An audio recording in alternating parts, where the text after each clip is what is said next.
Hello and welcome back to Core Finance. I'm Matt Brown. We are joined today down the line by Tim Young, who is a day trader at Ayondo. How are you today, Tim? You well? I'm very good, thanks, Matt. Fantastic. Well, thank you very much for coming on the show. Now, you've got a couple of charts to talk us through today, both with regards to the FTSE. We're looking first off at the FTSE 4-hourly chart. Tell our viewers what you're looking at here. Well, that was the close yesterday as of Thursday. It was looking quite promising at that time. So looking at that, we've come off oversold levels on the RSI. The stochastic was getting close to overbought, but still had some room to run up. The MACD lines have crossed over and just about to go positive. So that was looking fairly bullish as of 4:30 yesterday, but we haven't really had the follow through on that I was hoping for. We're kind of back.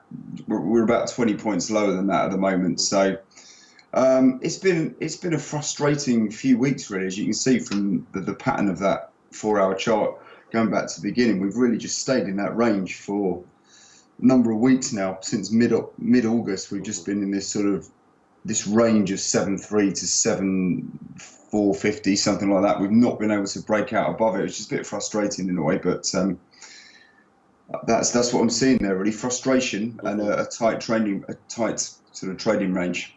And are you looking to pick up on the dips and run up to, above, say, up to 7.450? Well, how are you trading this at the moment, if at all? Because obviously sometimes stuck in a range can be quite frustrating, and yeah, you don't need to trade it. Yeah, I've been trying to close out some trades around the 7.4 level. So I've been getting in at sort of 7.350 and then getting out around 7.4, that kind of thing. So I've been trading it.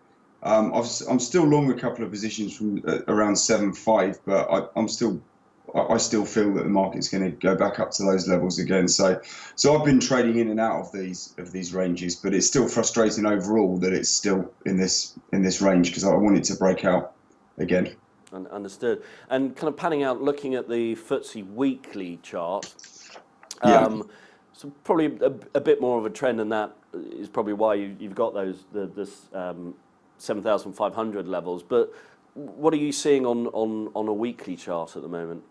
Well, going back about halfway through that chart, we had that big green candlestick up, and since then that's indicated that it was going to go higher, and since then we have moved higher up to this range. I'm just seeing a sideways consolidation that seems to have gone on forever there.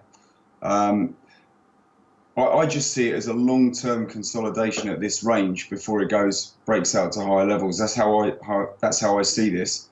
But it is very frustrating when you look at the sideways movement we've had going back pretty much to May. We've been in this very tight 200-point range.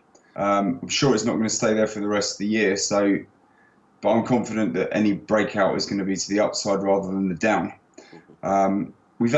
Just recently we've had, as soon as we've got to the weekend, there's been some North Korean scare, which has then scared the markets, and they've opened lower, and they spend the whole week climbing back up again. And then every weekend there's some other scare that knocks it down on the Monday. So I just think we need, I'm pretty certain it will break out back over that 7.5. It's just taking its time. And you mentioned, as we've spoken previously in previous weeks, about having positions on over the weekend. Do you still see that or the weekend as having event risk, and therefore not necessarily holding big positions over the weekend, or short-term positions over the weekend?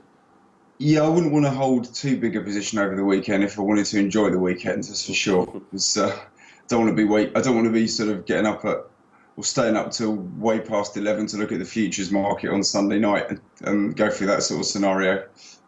Been there and done that before. I don't really want to do that again. So I think it's a case of keeping the position size as small as possible if you're going to hold a position over the weekend, so that you can sleep at night. I think that's got to be a rule with trading.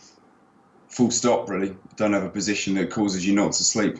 Understood. Yeah, that's very important, because obviously if you lose sleep and start to worry, then you make decisions that aren't necessarily the right one or correct with regards to your pattern or strategy. So that's very important for all viewers. A frustrating market, I can imagine, but hopefully this will turn around for you and become more exciting and onwards and upwards for the FTSE. Tim, thank you very much for joining us, and have yourself a great, relaxing weekend.